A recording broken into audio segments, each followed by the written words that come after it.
أما بعد فقد قال الله تبارك وتعالى أعوذ بالله من الشيطان الرجيم بسم الله الرحمن الرحيم وَلَقَدْ آتَيْنَا لُقْمَانَ الْحِكْمَةَ أَنِ اشْكُرْ لِلَّهِ وَمَنْ يَشْكُرْ فَإِنَّمَا يَشْكُرُ لِنَفْسِهِ وَمَنْ كَفَرَ فَإِنَّ اللَّهَ غَنِيٌّ حَمِيدٌ وَإِذْ قَالَ لُقْمَانُ لِابْنِهِ وَهُوَ يَعِظُهُ يَا بُنَيَّ لَا تُشْرِكْ بِاللَّهِ إِنَّ الشِّرْكَ لَظُلْمٌ عَظِيمٌ إِلَى قَوْلِهِ يَا بُنَيَّ أَقِمِ الصَّلَاةَ وَأْمُرْ بِالْمَعْرُوفِ وَانْهَ عَنِ الْمُنكَرِ وَاصْبِرْ عَلَى مَا أَصَابَكَ إِنَّ ذَلِكَ مِنْ عَزْمِ الْأُمُورِ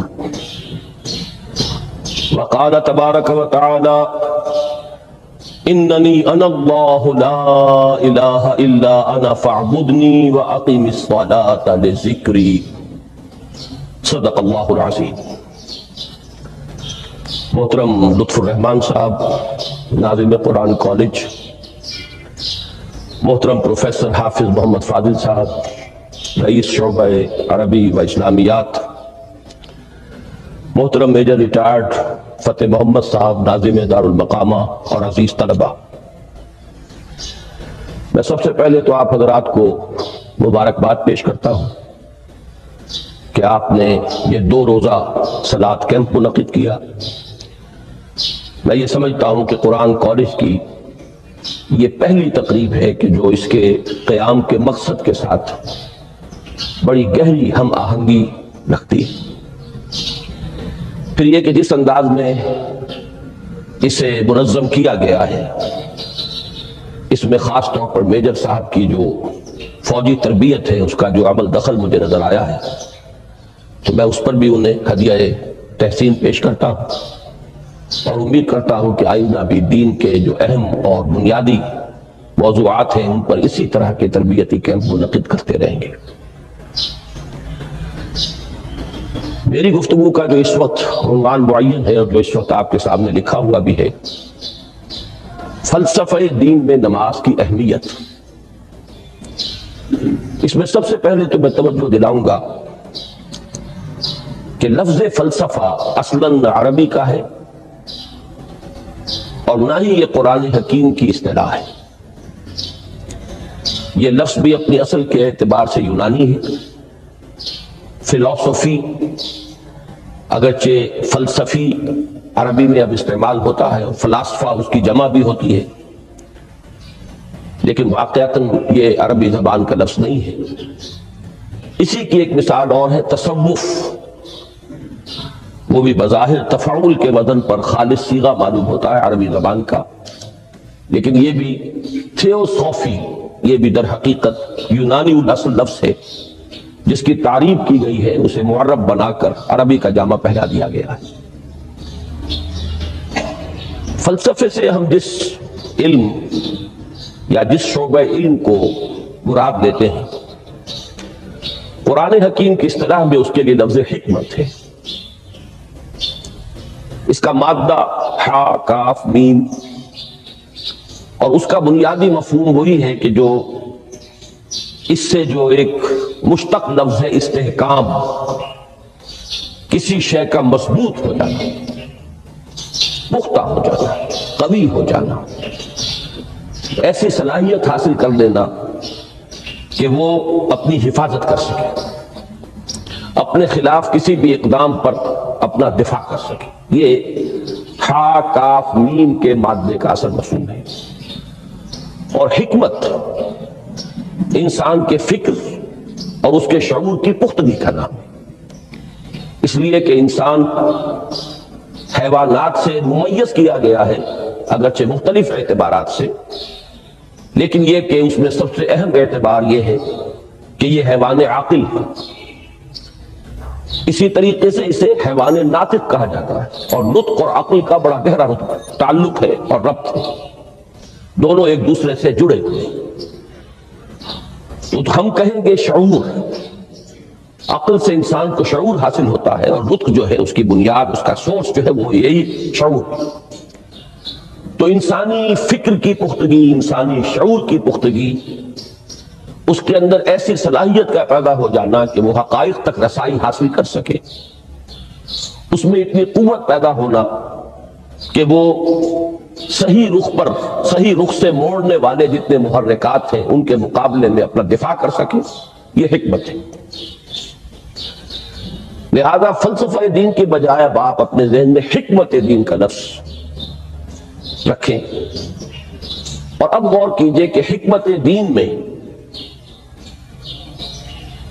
صلاۃ کے مقام کو سمجھنے کے لیے ہمیں یہاں سے ابتدا کرنی چاہیے کہ حکمت دین کا سب سے بنیادی مسئلہ کون سا ہے۔ حکمت دین کا سب سے اہم، سب سے بنیادی، اولین مسئلہ معرفت خدا بندی ہے۔ انسان اپنے رب کو پہچانے اور رب کو پہچان کر اپنے فطری جذبہ تشکر کو اس کی ذات سے وابستہ کرتے۔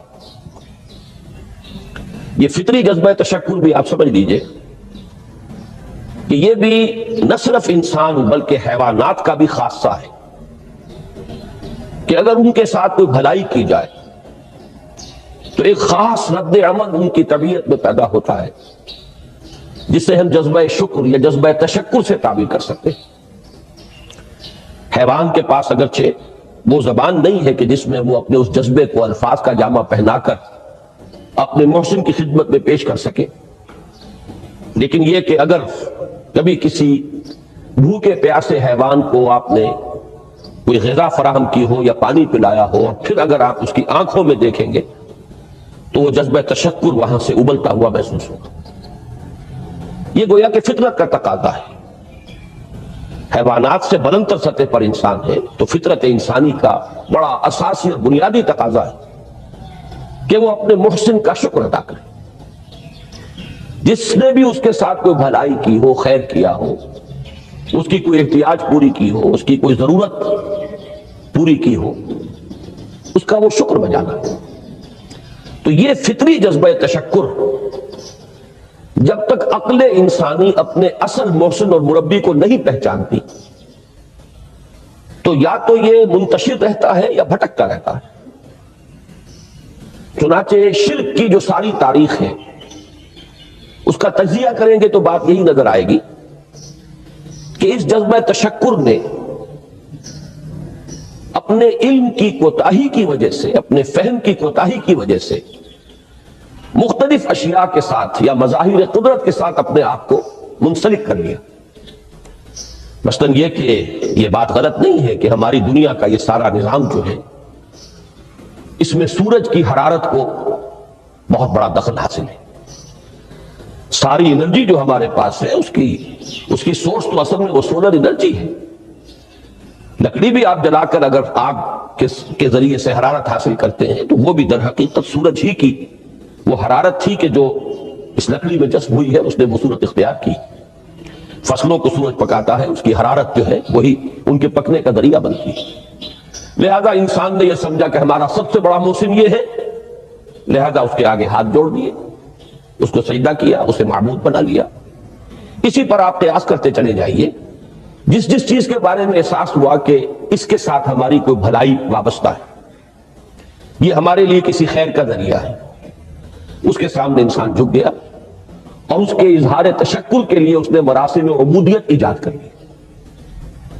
تو عقل انسانی کی اصل معراج یہ ہے کہ وہ اپنے اصل مربی کو پہچانے، اپنے اصل رب کی معرفت حاصل ہو جائے کہ یہ تمام مظاہر فطرت، مظاہر قدرت، اگرچہ یہ سب ہے اس دنیا میں، اس کے نظام کو مختلف پہلوؤں سے ان کے ساتھ وابستہ کیا گیا ہے، لیکن یہ سب خود کسی اور کی ربوبیت کے مظہر ہے۔ کوئی اور ہے جو ان سب کا خالق ہے، کوئی اور ہے کہ جس نے ان کے لیے یہ سارا نظام بنایا ہے۔ تو ایک ہی چھلانگ میں انسان پھر وہاں پہنچتا ہے اور اپنے اصل رب اور مربی کو پہچان کر اب اپنے پورے جذبہ تشکر کو اس کی ذات کے ساتھ منسلک کر دیتا ہے۔ یہ میں نے خلاصہ عرض کیا آپ کے سامنے سورہ لقمان کے دوسرے رکوع کی اس پہلی آیت کا، جس میں اللہ تعالیٰ نے حضرت لقمان کے حوالے سے حکمت اور حکمت کا جو منطقی اور لازمی نتیجہ ہے دونوں چیزوں کو بیان کر دیا۔ وَلَقَدْ آتَيْنَا لُقْمَانَ الْحِكْمَةَ أَنِ اشْكُرْ لِلَّهِ، ہم نے لقمان کو حکمت عطا کی کہ کر شکر اللہ کا۔ فطرت سلیمہ کا تقاضا شکر، محسن کے لیے مربی کے لیے، اور عقل کی معراج اپنے اصل محسن اور مربی کو پہچان لینا، اسی کا نام حکمت ہے۔ حکمت عقل صحیح اور فطرت سلیمہ کے امتزاج سے وجود میں آتی ہے، جس کا نتیجہ شکر رب ہے یا معرفت رب۔ تو یوں سمجھئے کہ حکمت دین کا اساسی مسئلہ یہ، باقی سارے مسائل اب یہیں سے آگے چلیں گے۔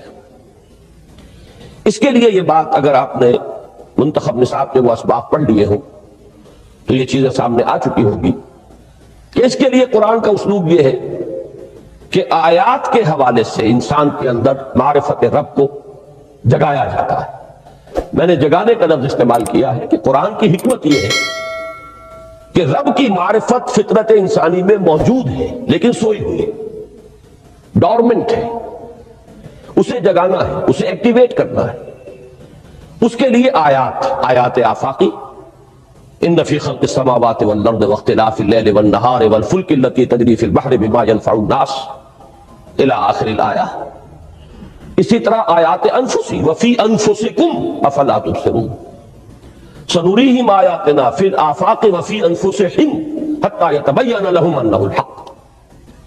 لیکن ان آیات آفاقیہ کی طرف بھی صحیح نقطہ نظر سے متوجہ کرنے کے لیے اور انسان کے اندر کی سوئی ہوئی معرفت رب کو جگانے کے لیے سب سے زیادہ مؤثر آیات قرآنیہ ہیں، چونکہ یہ فطرت انسانی کے اندر کی ایک شے کو جگانے والی ہے۔ یہی وجہ ہے کہ قرآن مجید اپنے آپ کو کہیں الذکر کہتا ہے، کہیں ذکرہ، کہیں تذکرہ۔ یہ تو یاد دہانی ہے، تمہارے اپنے اندر معرفت رب موجود تھی یا موجود ہے، لیکن یا تمہیں اس کا شعور نہ تھا، وہ تمہارے شعور کی سطح پر نہیں آئی تھی، یا یہ کہ آئی تھی لیکن پھر تم اسے بھول گئے، ذہول کے پردے پڑ گئے۔ جیسا کہ علامہ اقبال نے کہا کہ کافر کی یہ پہچان کے آفاق میں گم ہے، تم پھر گم ہو گئے، لہذا اس کو اجاگر کرنے کے لیے، تازہ کرنے کے لیے یہ آیات قرآنیہ، ان اندھیروں سے، گمشدگی کے اندھیروں سے نکالنے کے لیے، معرفت کی روشنی میں لانے کے لیے یہ آیات مبارکہ ہیں۔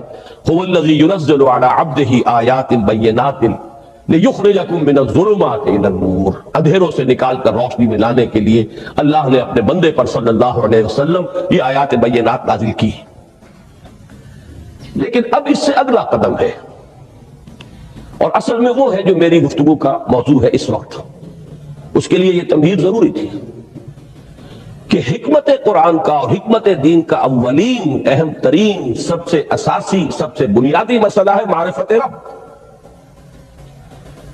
اگر اس مرحلے کو انسان طے کر لے اللہ کے فضل و کرم سے، اسے اللہ کی معرفت بھی حاصل ہو جائے اور اس پر ایمان بھی میسر آ جائے، تو اب اس کے سامنے تین مسئلے اور ہیں، ان کو اچھی طرح آئیڈینٹیفائی کیجئے۔ پہلا مسئلہ یہ ہے کہ اس کی فکر صحیح مزید پیش قدمی کرے، آگے بڑھے۔ یہ تو اس کا سٹارٹنگ پوائنٹ تھا، رب کو پہچان لینا۔ ابھی تو اس سے آگے بڑھ کر اس فکر صحیح کو، بڑی بلندیوں کو چھونا ہے۔ جیسے کہ کلمہ طیبہ کی تمثیل بیان کی گئی قرآن مجید میں، کَشَجَرَةٍ طَیِّبَةٍ أَصْلُهَا ثَابِتٌ وَفَرْعُهَا فِي السَّمَاءِ۔ تو فکر انسانی کے لیے وہ اصل ثابت جمی ہوئی جڑ جو ہے وہ تو ہے معرفت رب، لیکن اب یہ فکر ترقی کرے گی، یہ نشو و نما پائے گی، یہ آگے بڑھے گی، اس کی شاخیں یہ آسمانوں سے بات کریں گی، آسمانوں کی بلندیوں کو چھوئیں گی۔ تو سب سے پہلا مسئلہ ہے فکر صحیح کی مزید پیش رفت، پیش قدمی۔ دوسرا مسئلہ انسان کا بہت بنیادی، عمل کی درستی، صحیح عمل۔ انسان اپنے نفس امارہ سے مغلوب ہو کر یا جذبات کی رو میں بہہ کر یا ماحول کے اثرات سے مرعوب ہو کر وہ کسی غلط رخ پر نہ پڑ جائے، تو اس کے عمل کو درست رکھنے کے لیے کوئی اسے سہارا درکار ہے۔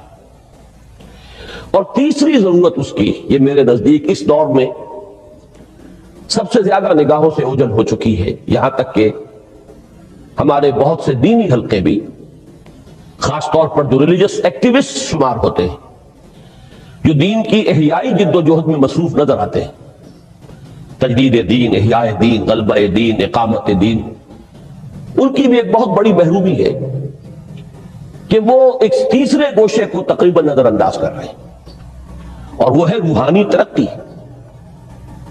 اس لیے کہ انسان کی اصل عظمت کی بنیاد تو وہ روح ہے جو اس میں پھونکی گئی، وَنَفَخْتُ فِيهِ مِن رُوحِي، جس کا تعلق ذات باری تعالیٰ کے ساتھ ہے۔ کم سے کم یہ تو ہر شخص مانے گا، کوئی بڑے سے بڑا ریشنلسٹ اور روحانیت کا منکر شخص وہ بھی یہ تو ماننے پر مجبور ہے کہ اللہ تعالیٰ نے اس کی جو نسبت اپنی طرف فرمائی ہے روحی، اس میں در حقیقت انسانی روح کی عظمت اور اس کی شرافت، اس کی بلندی اور اس کی بزرگی کی طرف اشارہ ہے۔ بہرحال اس کی ترقی، فکر صحیح کی ترقی، نمبر 2 عمل کی درستی، اس میں افراط و تفریط نہ ہو، اس میں انسان نفس امارہ سے مغلوب ہو کر یا جذبات کی رو میں بہہ کر یا ماحول کے اثرات سے متاثر ہو کر کوئی غلط اور غیر متوازن راستہ اختیار نہ کر لے۔ اور نمبر 3 روحانی ترقی۔ اب ان میں سے پہلی چیز کو لیجئے، فکر صحیح کے مزید ارتقاء اور اس کی مزید پیش قدمی کے لیے قرآن حکیم نے بھی سورہ آل عمران کے آخری رکوع میں ذکر کو سب سے پہلے اور سب سے اہم عامل کی حیثیت سے شمار کیا۔ چنانچہ اس کی پہلی آیت جو ہے سورہ آل عمران کے آخری رکوع کی، اس میں تو وہی مضمون جو میں بیان کر چکا وہ آیا ہے، ان فی خلق السماوات والارض واختلاف اللیل والنہار لآیات لأولی الالباب۔ یقیناً آسمان اور زمین کی تخلیق میں اور دن اور رات کے الٹ پھیر میں نشانیاں ہیں ہوش مندوں کے لیے۔ ان کے ذریعے سے انسانی شعور کے اندر وہ معرفت رب اجاگر ہوگی۔ وہ پہلا مرحلہ اس نے طے کر لیا، وہ ڈورمنٹ معرفت اب ایکٹیویٹ ہو گئی۔ اب مزید فکر کا مرحلہ ہے جو اگلی آیت میں آیا ہے، الذین یذکرون اللہ قیاما وقعودا وعلی جنوبہم ویتفکرون فی خلق السماوات والارض ربنا ما خلقت ھذا باطلا سبحانک فقنا عذاب النار۔ یعنی تفکر جو ہے، ویتفکرون فی خلق السماوات والارض، وہ تفکر کرتے ہیں، غور و فکر کرتے ہیں آسمان اور زمین کی تخلیق میں، لیکن اس تفکر کے ساتھ لازماً ذکر، اور ذکر مدام، ذکر بھی وہ کہ جو مستقل ہو، ہر حالت میں ہو۔ الذین یذکرون اللہ قیاما وقعودا وعلی جنوبہم، وہ لوگ کہ جو اللہ کو یاد رکھتے ہیں، اللہ کا ذکر کرتے ہیں، کھڑے ہوئے بھی، بیٹھے ہوئے بھی، اور اپنے پہلوؤں کے بل یعنی لیٹے ہوئے بھی۔ اب ان تین کے سوا تو کوئی پوزیشن انسان کی نہیں ہے، اسی کا نام ہے دوام ذکر۔ اور اس کے ساتھ اگر وہ تفکر کرتے ہیں تو ان کا فکر اگلی منزل تک پہنچتا ہے۔ میں اس پر زیادہ بحث اس وقت نہیں کروں گا، اس وقت میں نے چونکہ وہ 3 باتیں بیان کی تھی، میں درجہ بدرجہ چاہتا ہوں کہ آگے بڑھوں اور ایک حد سے زیادہ کسی بھی مسئلے میں تجاوز نہ کروں۔ یہ جو بات سورہ آل عمران کی آخری رکوع کی اس دوسری آیت میں آئی ہے، اسی کو مولانا روم نے بیان کیا ہے بہت ہی سادہ لیکن بڑے پرمغز شعر میں، این قدر گفتین باقی فکر کن، فکر اگر جامد بہت رو ذکر کن۔ اس قدر تو ہم نے تمہیں بتا دیا، سمجھا دیا، یہ بات تو آ گئی تمہارے عقل میں، اب جاؤ خود غور کرو، مزید آگے پیش قدمی کرو۔ این قدر گفتین باقی فکر کن، فکر اگر جامد بہت رو ذکر کن۔ فکر میں جمود آ جائے، فکر سست پڑ جائے تو جاؤ پھر ذکر کرو۔ تو یہ ذکر اور فکر گویا کہ گاڑی کے 2 پہیے ہیں کہ جن سے فکر انسانی صحیح رخ پر آگے بڑھے گا۔ اگر یہ ذکر ساتھ نہیں رہے گا تو فکر انسانی کج ہو جائے، تاثریا میرا دیوار کج، پھر وہ فکر جو ہے وہ بلندی کو کتنے ہی پہنچ جائے لیکن وہ ٹیڑھی بلندی ہوگی، وہ صراط مستقیم پر پیش قدمی کرنے والا فکر نہیں ہوگا۔ اسی کو علامہ اقبال نے اپنے 2 اشعار میں، کیونکہ انہوں نے مولانا روم کو اپنا پیر بھی تسلیم کیا ہے، مرشد رومی، تو یہ فکر جو ہے، یہ خیال جو مولانا روم نے پیش کیا، اسی کو علامہ اقبال نے 2 اشعار میں، میں سمجھتا ہوں کہ مزید شکوہ کے ساتھ، مزید خوبصورت اور حسین انداز میں پیش کیا ہے۔ جزب قرآن زیغوی روباہی است، فقر قرآن اصل شاہنشاہی است۔ قرآن کے بغیر اگر کوئی شعر بھی ہو تو وہ بھی اصل میں لومڑی ہے، اس کی کوئی حقیقت نہیں ہے، اس لیے کہ اصل شاہنشاہی جو ہے وہ تو فقر قرآن ہے۔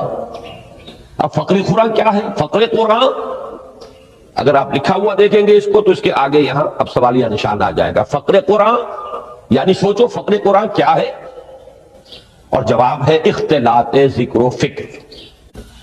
فقر قرآن امتزاج سے وجود میں آتا ہے کہ اس میں ذکر بھی ہو، فکر بھی ہو، اور فکر را کامل نہ دیدم جس میں ذکر، میں نے فکر کو کبھی بھی اپنی منزل مقصود تک پہنچتا ہوا نہیں پایا جب تک کہ اس کے ساتھ ذکر نہ ہو۔ تو پہلی شے تھی فکر انسانی کی صحیح رخ پر مزید پیش قدمی اور پیش رفت، اور اس کے لیے لازم ہے ذکر و فکر کا امتزاج۔ دوسری چیز کو لیجئے عمل کی درستی۔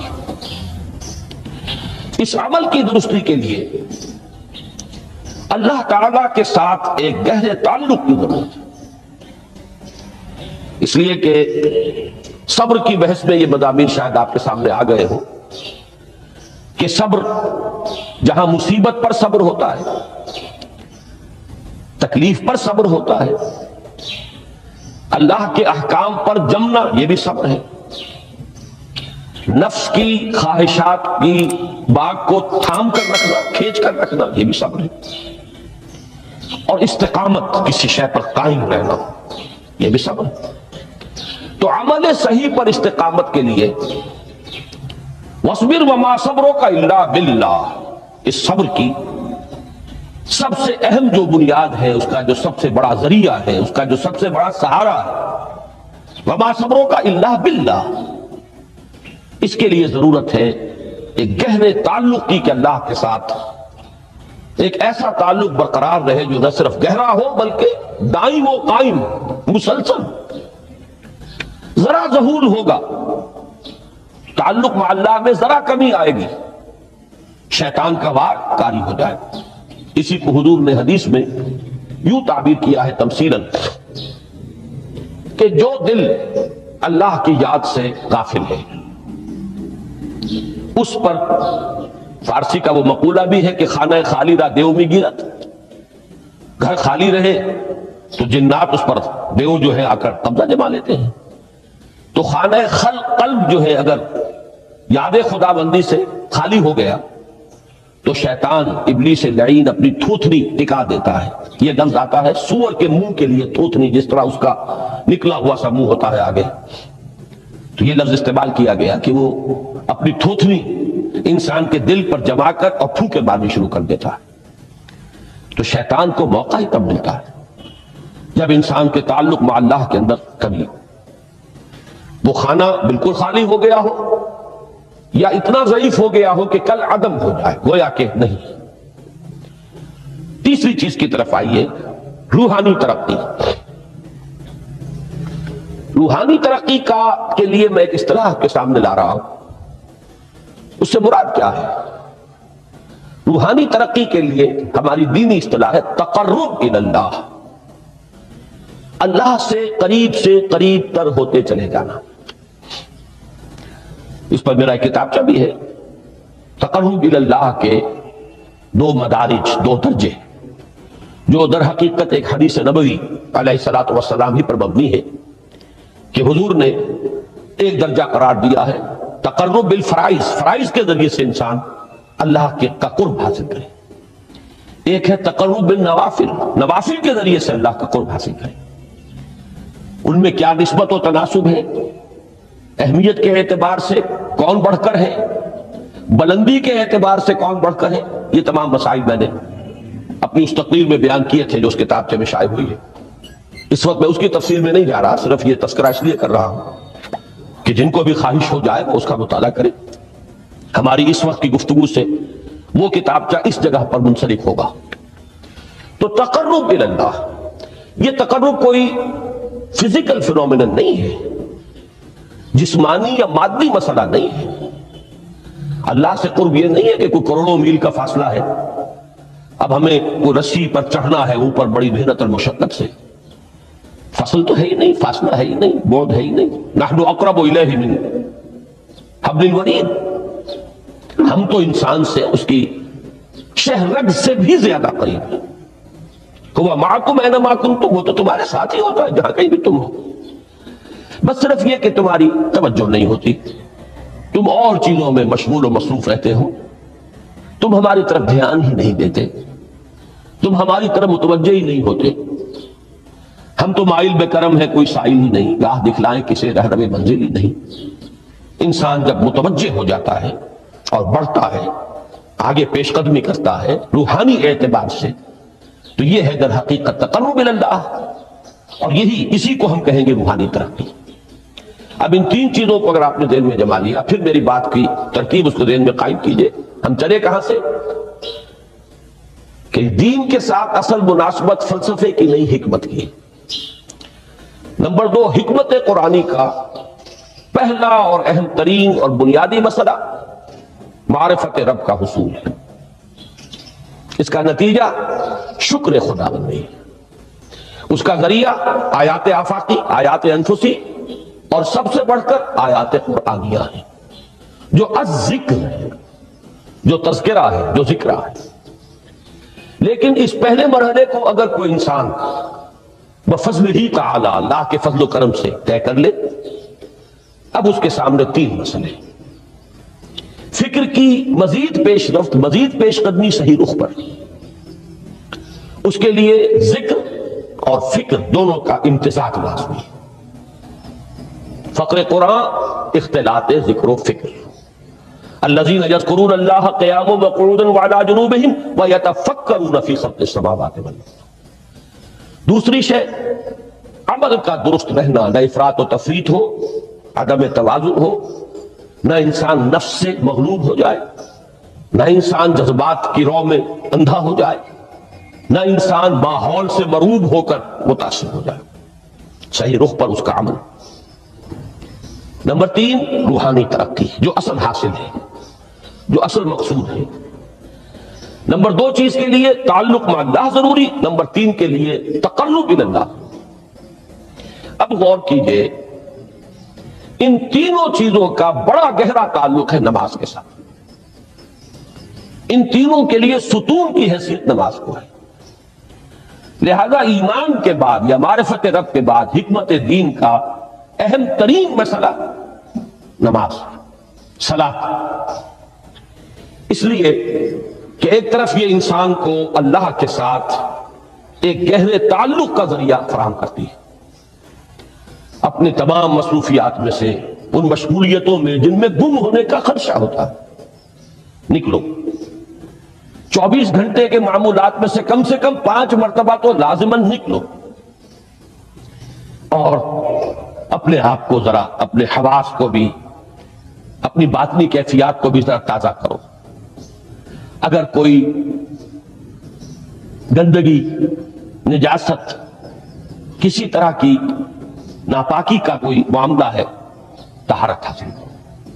طہارت سے تمہارے اندر روح کو بھی بالیدگی ہوگی، تمہارے حواس بھی تازہ ہوں گے. تم گویا کہ بحیثیت کل تمہاری ہستی چاق و چوبند ہو جائے گی. وہ کسل، وہ سستیاں، وہ جو ایک کثافتیں ہوتی ہیں، ان سب سے نجات حاصل کرو. اور اب اپنے رب کے حضور میں کھڑے ہو جاؤ، اس کے ساتھ اپنا عہد بھی تازہ کرو، اس کی اہم صفات کو بھی اپنے ذہن میں پھر مستحضر کرو. یہی وجہ ہے، دیکھیے میں نے جو آیات آپ کو شروع میں سنائی تھی، سورہ لقمان کی 2 آیتیں، پہلی آیت میں اس کا ترجمہ کر چکا. دوسری آیت وَلَقَدْ وَإِذْ قَالَ لُقْمَانُ لِابْنِهِ وَهُوَ يَعِظُهُ يَا بُنَيَّ لَا تُشْرِكْ بِاللَّهِ إِنَّ الشِّرْكَ لَظُلْمٌ عَظِيمٌ. اس کے بعد درمیان میں کچھ مضمون آ کر پھر وہ آیت مبارکہ آئی یا بنی اقم الصلاۃ وامر بالمعروف وانہ عن المنکر واصبر علی ما اصابک۔ گویا کہ اہم ترین چیز، بنیادی ترین چیز، اللہ کو محض پہچان لینا کافی نہیں ہے، یاد رکھنا ضروری ہے۔ اللہ یاد رہے گا تو فکر صحیح آگے بڑھے گا، اللہ یاد رہے گا اور اس کے ساتھ ایک گہرا تعلق جو ہے برقرار رہے گا تو عمل درست رہے گا۔ بالکل یہی بات سورہ طٰہٰ میں جو پہلی وحی حضرت موسیٰ علیہ السلام پر ہوئی اور پہلا مخاطبہ ہے، چونکہ حضرت موسیٰ کو یہ انبیاء کرام کے مقدس گروہ میں ایک امتیازی حیثیت حاصل ہے کہ ان سے براہ راست گفتگو ہوئی ہے، اگرچہ صرف ایک پردہ تھا، اوٹ من ورائے حجاب گفتگو ہوئی ہے، لیکن یہ کہ کوئی فرشتے کا درمیانی جو ہے وہ لنک نہیں تھا، براہ راست اللہ تعالیٰ نے حضرت موسیٰ علیہ السلام سے کلام فرمایا۔ کلم اللہ موسیٰ تکلیما، موسیٰ سے تو اللہ نے کلام فرمایا جیسے کہ کلام کیا جاتا ہے۔ تو پہلا مخاطبہ ہے، یہ پہلا مکالمہ ہے، پہلی وحی کہیے، اسی میں یہ الفاظ بھی موجود ہیں، اننی انا اللہ لا الہ الا انا فاعبدنی واقم الصلاۃ لذکری۔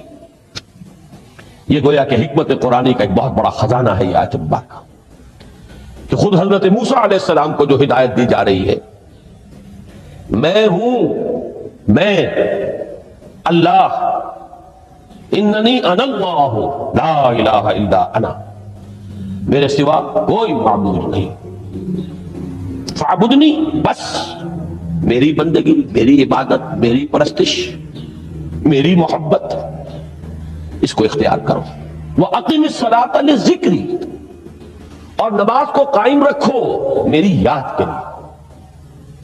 بلکہ اسی سلسلہ کلام میں آگے چل کر سورہ طٰہٰ میں آتا ہے، کافی گفت و شنید کے بعد جب حضرت موسیٰ نے کچھ معذرت بھی کی، کچھ دعائیں بھی کی، اللہ نے ایک دعا قبول بھی کی کہ ان کے بھائی کو بھی شریک کر دیا، حضرت ہارون کو بھی۔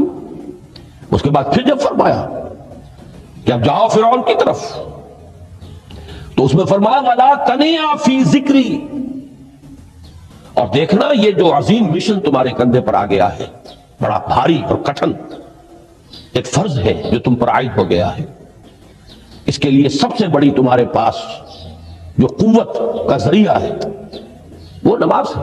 عقیم فَلَا تَنِعَ عَنْ ذِكْرِي، میری یاد میں کبھی غفلت نہ کرنا، اس میں کبھی کوئی کمی نہ آنے دینا۔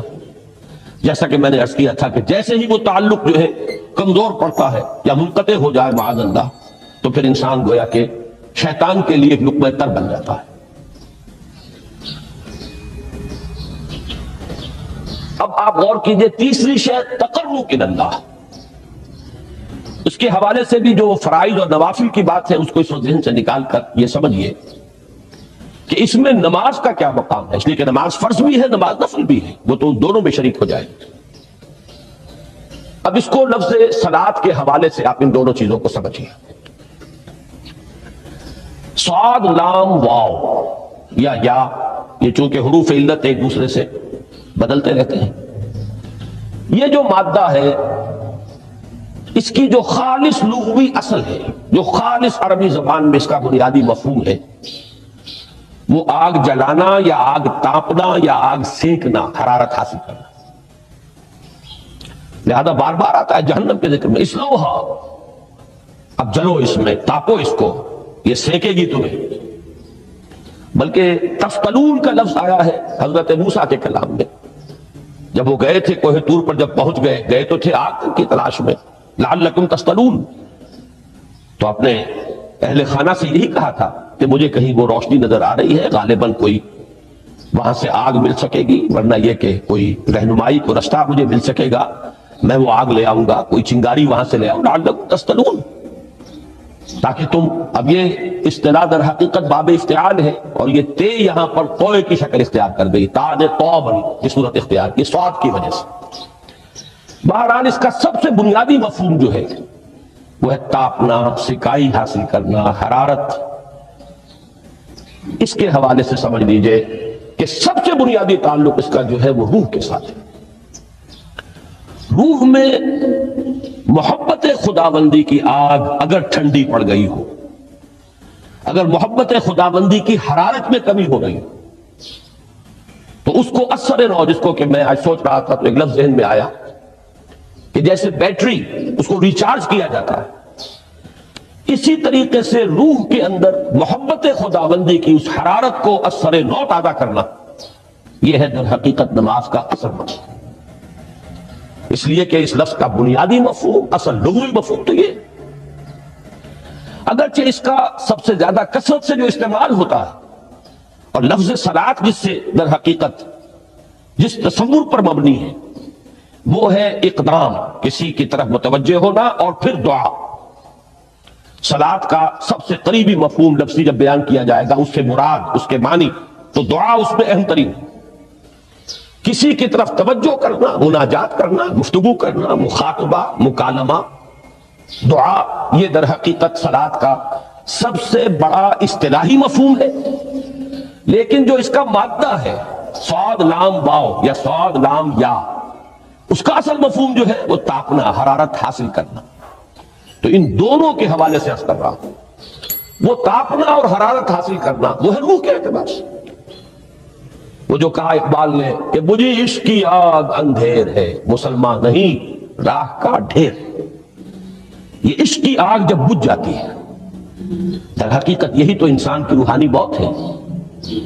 جب یہ نہ رہے تو چاہے منطق میں بہت انسان ماہر ہو، مجھے اقبال کا ایک شعر یاد آیا تقابل کرتے ہوئے، ایک انسان محکوم اور ایک انسان حر، آزاد انسان، ان کی نفسیات میں جو بنیادی فرق علامہ اقبال نے مختلف مواقع پر بیان کیے ہیں۔ محکوم ہے بیگانہ اخلاص و مروت، ہر چند کے منطق کی دلیلوں میں ہے چالاک۔ تو منطق کی دلیلوں میں انسان چالاک ہو جائے اور وہ لغت ہائے حجازی کا وہ ایک خزانہ بن جائے، اسے تمام الفاظ کے معنی یاد ہو، وہ بڑے مسائل فقہ کے اسے ازبر ہو، جزیات، بے انتہا جزیات جو ہیں وہ مستحضر ہو، فلسفے کے بڑے بڑے مسئلے اس نے حل کر لیے ہوں، لیکن اگر روح میں وہ اللہ کی محبت کی آگ نہیں ہے، وہ تپش نہیں، بجھی عشق کی آگ اندھیر ہے، مسلمان نہیں راہ کا ڈھیر۔ اسی کے حوالے سے آج مجھے یاد آیا تھا کہ وہ جو بڑی سادہ سی ایک نظم ہے، اللہ تعالیٰ سے دعا یا رب دل مسلم کو وہ زندہ تمنا دے، اس میں بھی جو الفاظ آئے ہیں جو روح کو گرما دے اور قلب کو تڑپا دے، یہ ہے اصل جو مقصود ہے نماز کا۔ اور یہی وہ چیز ہے جیسا کہ میں نے عرض کیا تھا کہ نگاہوں سے اوجھل، یہ پہلو سامنے ہے ہی نہیں، دوسرا پہلو سامنے ہے اور وہ بھی میرے نزدیک بہت اہم ہے، بہت بنیادی ہے، اس میں کوئی شک نہیں، لیکن یہ ہے بلند ترین منزل کہ تقرب الی اللہ۔ اس کے لیے در حقیقت یہ کس لیے درکار ہے؟ روح کے اندر عشق کی حرارت اور گرمی تازہ ہوتا ہے۔ بسا اوقات یہ اندر دب جاتی ہے، جیسے انگارہ ہوتا ہے آگ کا، اس کے اوپر خاک اور راکھ آ جاتی ہے، اندر کچھ ہوتی ہے، آگ دبی ہوئی سمجھ، آگ بجھی ہوئی نہ جان، اس دبی ہوئی آگ کو پھر ایک شعلہ بنانا، پھر اس کے اندر ایک حیات تازہ پیدا کرنا، یہ ہے نماز کا اہم ترین اور بلند ترین مقصد۔ لیکن اس کے ساتھ ہی اس نماز میں ذکر ہونا، اس کا یہ ذکر ہے، اور ذکر کی جب میں فہرست بیان کیا کرتا ہوں بہت سے حضرات کے سامنے ہوگا کہ ذکر کا در حقیقت مفہوم ہے استحضار اللہ فی القلب۔ ہمارے ہاں غلطی سے جو ذرائع ذکر ہے انہیں ذکر قرار دے دیا گیا ہے۔ نماز ذکر نہیں ہے، نماز ذکر کا ذریعہ ہے۔ اقیم الصلاۃ لذکری، نماز قائم کرو میرے ذکر کے لیے۔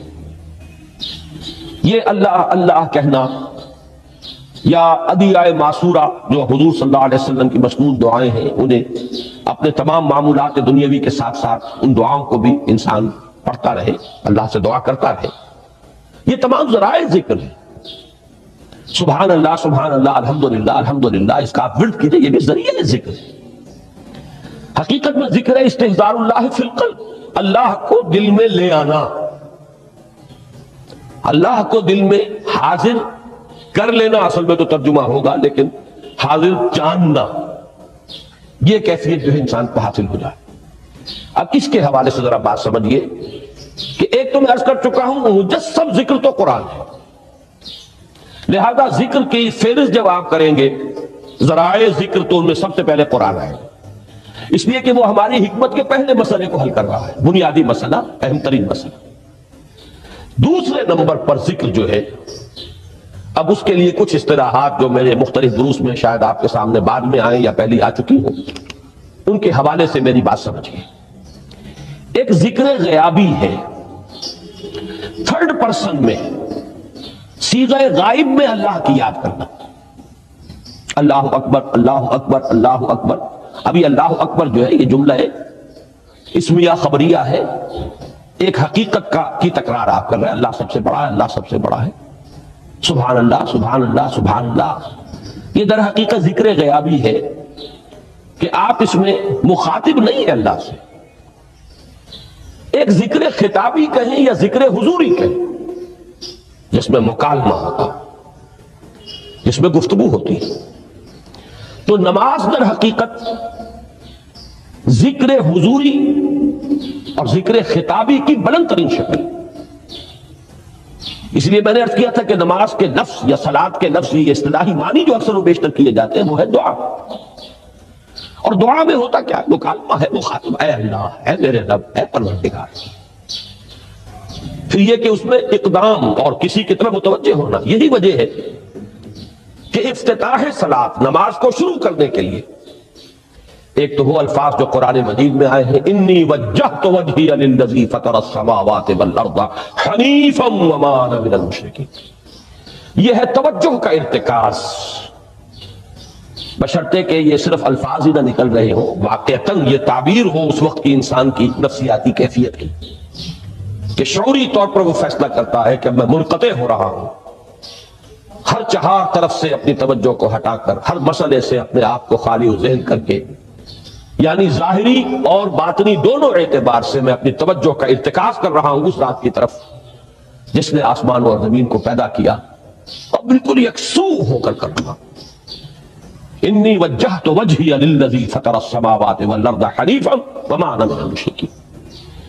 اور دوسری وہ جو دعا جس سے ہم افتتاح کرتے ہیں اپنی نماز کا، دیکھیں اس میں خطاب کا کس قدر اہتمام، وہاں سبحان اللہ نہیں ہے، سبحانک اللہم، پاک ہے تو اے رب ہمارے، وبحمدک وتبارک اسمک وتعالی جدک۔ آپ غور کر رہے ہیں، یہ ہے خاطب، براہ راست مخاطب ہونا۔ یہ گویا کہ لب لباب میں آپ کے سامنے عرض کر رہا ہوں علامہ اقبال کے خطبے کا، The meaning of prayer in Islam۔ خطبات جو ہیں ان کے مشہور، ان میں غالباً یہ تیسرا یا چوتھا لیکچر ہے کہ اس میں تصور یہ دیا گیا ہے کہ دو ہی انائیں ہیں، ایک انائے کبیر اننی انا اللہ لا الہ الا انا، یہ وہ انائے کبیر ہے، انائے مطلق ہے، میں، بہت بڑی میں، جس کو کہ علامہ اقبال نے کہا دی بگ آئی ایم۔ یہ بگ آئی ایم جو ہے وہ سورہ طٰہٰ کی اس آیت میں ہے، اور میرے علم کی حد تک کوئی اور مقام نہیں ہے جس میں اس قدر جلال اللہ نے اس طور سے اپنی انانیت کبریٰ اور انانیت مطلقہ کا اظہار اس بلند آہنگ کے ساتھ کیا ہو، اننی انا اللہ لا الہ الا انا۔ وہ انائے کبیر اور یہ انائے صغیر، یہ انائے محدود، یہ چھوٹی سی ایک انا ہے، میں، یہ میں ہوں۔ آپ جب کہتے ہیں میں، بڑی محدود سی ایک انا، دی فائنائٹ ایگو، انائے محدود اور انفائنائٹ ایگو۔ اور صلاۃ اصل میں کیا ہے؟ اس چھوٹی انا کا بڑی انا کے سامنے آ کر، روبرو ہو کر، جو کبھی ٹیلی ویژن کا ایک پروگرام ہوا کرتا تھا، روبرو ہو کر خطاب۔ ایک ہے وہ صیغہ غائب میں تکرار، سبحان اللہ سبحان، وہ بھی بہت اہم ہے، اس کا اپنی جگہ پر فائدہ ہے، لیکن ہر شے کے درجے ہیں۔ اگر حفظ مراتب نہ کنی زندگی، اگر آپ ان کے درجوں کا علیحدہ علیحدہ لحاظ نہیں کریں گے تو غلط رخ پر پڑ جائیں۔ تو یہ جو دو ذکر خطابی یا ذکر حضوری ہے، نماز اصل میں اس کی بلند ترین شکل۔ یہی وجہ ہے کہ سبحانک اللہم وبحمدک وتبارک اسمک وتعالی جدک ولا الہ غیرک. اس کا کی جس قدر تکرار یہاں پر ہے آپ نے غور کیا، اس میں خطاب ہے. یا پھر یہ کہ یہ کا کی اس طرح کی تکرار آپ کو دعائے قنوت میں ملے گی. اللہم انا نستعینک ونستغفرک ونؤمن بک ونتوکل علیک ونثنی علیک الخیر ونشکرک ولا نکفرک.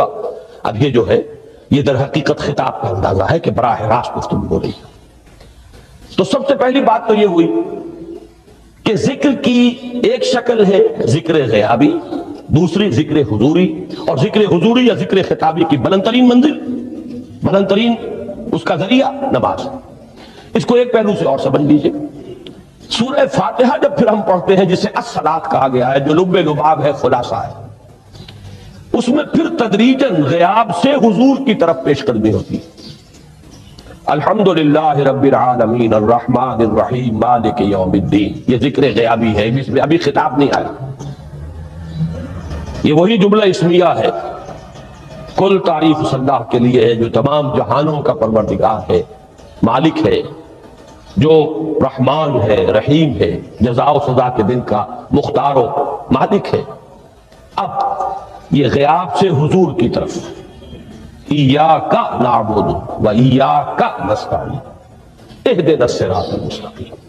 یہ ہے وہ. اب پہلے ایک معاہدہ ہے، ایک اقرار ہے، اعتراف ہے، وعدہ ہے، اور پھر دعا ہے، استدعا ہے. یہ ہے غیاب سے حضور کی طرف تدریجاً ارتقا. یہی وجہ ہے، اب نوٹ کر لیجئے وہ چھوٹی سی حدیث، یہ بھولنی نہیں چاہیے. الصلاۃ معراج المومنین. اس لیے کہ مخاطبہ الہی براہ راست حضور کو جو حاصل ہوا وہ معراج میں ہوا. التحیات کا مکالمہ وہی ہوا. لہذا اس کو نوٹ کر لیجئے کہ باقی جو وحی ہوئی ہے حضرت جبرائیل کے ذریعے سے ہوئی ہے، یا کوئی الہام ہوا ہے حضور کے قلب مبارک پر کوئی شے القاء کی گئی ہے، تو وہ دوسری نوعیت کی وحی ہے. وہ جو مخاطبہ حضرت موسیٰ علیہ السلام کو وہ اس دنیا ہی میں حاصل ہوا ہے کوہ طور کی بلندیوں پر، یہی ان کی امتیازی شان ہے. کلم اللہ موسیٰ تکلیما. یہ براہ راست مخاطبہ جو ہے یہ حضور صلی اللہ علیہ وسلم کو معراج کی شب یہ آپ کو حاصل ہوا، اور حضور نے اسی لیے نماز کو معراج المومنین قرار دیا، اس لیے کہ اس میں وہی براہ راست مخاطبہ، مکالمہ اور وہی گفتگو ہے جو ہو رہی ہے. اس کے ضمن میں وہ حدیث، اب اس وقت شاید میرا وقت ختم ہونے کے قریب ہو، لیکن وہ حدیث جو اس اعتبار سے حدیث قدسی ہے، اگرچہ بعد میں اس کے جو مزید تفصیل ہے وہ تو حضور صلی اللہ علیہ وسلم نے گویا کہ خود بیان کی ہے، لیکن مسلم شریف کی روایت ہے حضرت ابو ہریرہ رضی اللہ تعالی عنہ سے کہ حضور نے فرمایا، یقول اللہ تعالی، اللہ یہ فرماتا ہے، اسی لیے اس کو حدیث قدسی کریں گے. قسمت الصلاۃ بینی و بین عبدی نصفین. میں نے نماز کو اپنے اور اپنے بندے کے مابین آدھا آدھا تقسیم کر دیا. اب یہاں تک تو جملہ ہے اللہ کا، یہ ہے حدیث قدسی. اب آگے جو ہے نریشن اس کی جو ہے حضور صلی اللہ علیہ وسلم کی جانب سے ہے، یعنی خبر دے رہے ہیں وہ اللہ کی طرف سے ہی. ویسے تو تمام احادیث ہی گویا کہ ہم سمجھتے ہیں انسپائرڈ تو اللہ کی طرف سے ہی، لیکن یہ کہ جہاں صراحت ہو کہ اللہ کہتا ہے وہ حدیث قدسی. تو یقول اللہ تعالی قسمت الصلاۃ بینی و بین عبدی نصفین، یہاں تک تو حدیث قدسی ہے. اب دوسری عام حدیث ہے، اذا قال العبد الحمد للہ رب العالمین یقول اللہ تعالی حمدنی عبدی. جب بندہ کہتا ہے الحمدللہ رب العالمین، پروردگار کہتا ہے میرے بندے نے میری حمد کی. جب بندہ کہتا ہے الرحمن الرحیم، پروردگار فرماتا ہے اثنا علی عبدی، میرے بندے نے میری ثنا کی، بڑی تعریف کی. جب بندہ کہتا ہے مالک یوم الدین، اللہ فرماتا ہے مجدنی عبدی، میرے بندے نے میری بڑی بزرگی بیان کی ہے، تمجید کی ہے. پھر جب بندہ کہتا ہے ایاک نعبد و ایاک نستعین، اللہ فرماتا ہے ھذا ما بینی و بین عبدی ولعبدی ما سأل، یہ ہے میرے اور میرے بندے کے درمیان. یہ تو معاہدہ ہے نا، معاہدے میں تو دو فریق جکڑے جاتے ہیں، بند جاتے ہیں. یہ میرے اور میرے بندے کے درمیان ہے. اور میرے بندے نے جو طلب کیا میں نے دیا، اس لیے کہ اس میں طلب بھی تو ہے، ایاک نستعین، تیری مدد چاہتے ہیں، یہ طلب ہے، اسی کی شرح ہے جو اب آخری 3 آیتیں ہیں۔ پروردگار ہم تیری مدد چاہتے ہیں، پروردگار ہم تیری ہی بندگی کرتے ہیں اور کریں گے، اور تیری ہی مدد چاہتے ہیں، چاہیں گے۔ اگر حال میں اس کا ترجمہ کریں گے زمانہ حال کے اعتبار سے، اس لیے کہ فعل مضارع میں تو دونوں موجود ہیں، شامل ہیں، تو یہ ایک اعتراف ہے، اظہار حال ہے۔ اللہ کرے کہ وہ واقعتاً صحیح اظہار حال ہو، ہم واقعی اللہ کی بندگی کرتے ہوئے یہ کہیں کہ ایاک نعبد، ورنہ اگر ہماری اصل صورتحال سے وہ مطابقت نہ رکھتا ہو تو پھر تو ایک طرح کا جھوٹ ہو جائے گا، غلط بیانی ہو جائے گی۔ ایاک نعبد، تیری ہی بندگی کرتے ہیں، اور مستقبل میں کیجئے، کریں گے، یہ ہے عہد۔ تیری ہی مدد چاہتے ہیں، تجھی سے مدد طلب کرتے ہیں، تجھی سے مدد چاہتے رہیں گے، اس کے لیے فرمایا وَلِعَبْدِ مَا سَأَلَ۔ اور پھر اس کے بعد وہ استدعا ہے، اهدنا الصراط المستقیم صراط الذین انعمت علیہم غیر المغضوب علیہم ولا الضالین۔ اس حدیث میں اس کو ایک ہی جملے کو لیا گیا ہے، ایک ہی جملے کی حیثیت سے۔ جب بندہ یہ کہتا ہے تو اللہ فرماتا ہے ھذا لعبدی ولعبدی ما سأل، یہ خالص میرے بندے کے لیے ہے۔ اس بندے نے ایک درخواست پیش کی ہے اور میں نے گرانٹ کی، وہ اپلیکیشن، وہ ریکویسٹ گرانٹڈ، ہم نے دے دی، ولعبدی ما سأل۔ یہ ہے اس کی تاثیر کا عالم، بشرطے کے معاملہ و شعور کے ساتھ، بشرطے کے مطابقت ہو ظاہر اور باطن کی، بشرطے کے مطابقت ہو قول اور فعل کی، تو اس کا اتنا اونچا مقام ہے کہ ایک ایک جملہ ادھر ادا ہوا، ادھر اللہ کی طرف سے رسپانس مل رہی ہے۔ افلاک سے آتا ہے نالوں کا جواب آخر، اٹھتے ہیں حجاب آخر، کرتے ہیں خطاب آخر، یہ خطاب ہے، مخاطبہ ہے، مکالمہ ہے، یہ ہے اصل نماز۔ اسی لیے اسی کو کہا گیا نماز۔ البتہ اب اس سے آگے بڑھیے، ذکر کی ایک اور شکل بھی ہے، اور وہ ذکر عملی ہے۔ ایک تو ہم نے کہا اللہ اکبر، اللہ بہت بڑا ہے، سب سے بڑا ہے، یہ جیسا کہ میں نے عرض کیا ایک اعتبار سے تو ذکر غیابی ہو گیا۔ دوسرے یہ کہ یہ ایک فکری لسانی ذکر ہے، ہم نے کہہ دیا۔ ایک ہے اسی کے ساتھ ایک عملی ڈیمانسٹریشن، جب یہ کہتا ہوا انسان سیدھا سجدے میں گرتا ہے تو در حقیقت یہ اس اللہ اکبر کی تعمیل ہو رہی ہے۔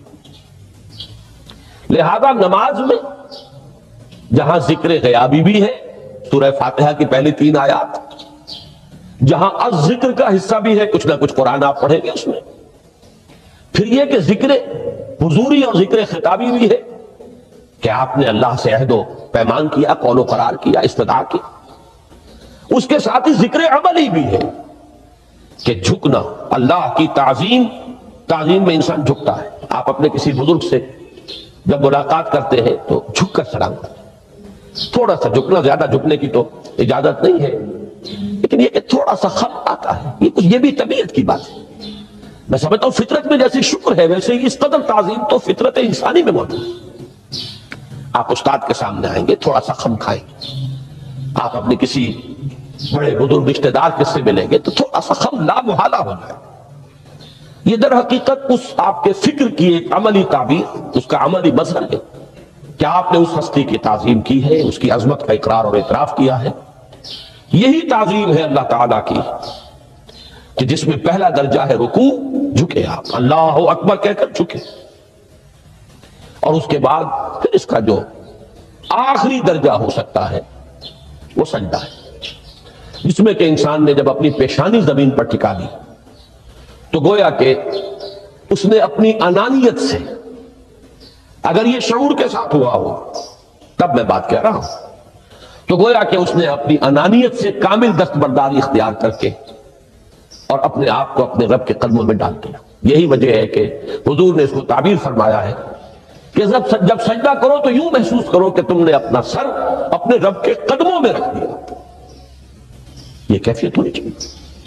اور چونکہ میں نے ابھی عرض کیا کہ یہ در حقیقت انسان کی انانیت، میں، میری مرضی، میری خواہش، میری پسند، میری عقل، میری منطق، میرا چوائس، میرا اختیار، یہ سب چیزیں ہی تو در حقیقت جو ہمارے اندر ایک مضمر ہے شیطنت، اس شیطنت کا مظہر یہی تو ہے۔